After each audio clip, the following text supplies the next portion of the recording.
Bonjour peuple de Dieu, j'espère que vous vous portez très bien. Moi, je vais bien par la grâce du Seigneur. Je viens avec un élément que nous puissions décortiquer ensemble.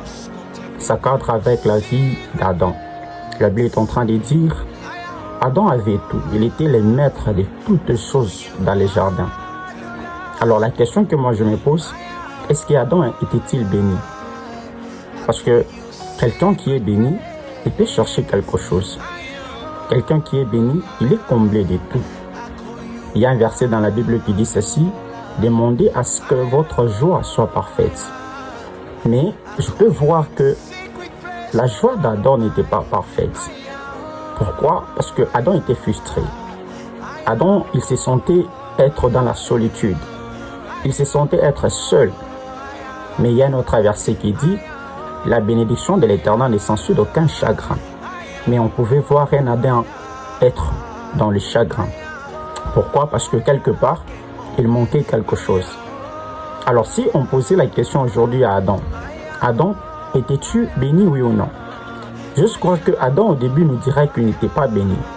Mais il était béni le jour qu'il a reçu l'être ou la chose qu'il avait besoin dans sa vie. Alors je viens te dire à toi, la bénédiction dépend de ce que tu demandes à Dieu. Et je crois que les jours que tu te diras que tu es béni, c'est les jours que tes réponses, tes requêtes, tu verras au moins une solution, une réponse. Alors je viens te dire à cette fin d'année, que le Seigneur te donne la chose qui t'est vraiment à cœur. Que le Seigneur puisse répondre à tes questions et que le Seigneur puisse couvrir les vides que tu ressens au-dedans de toi.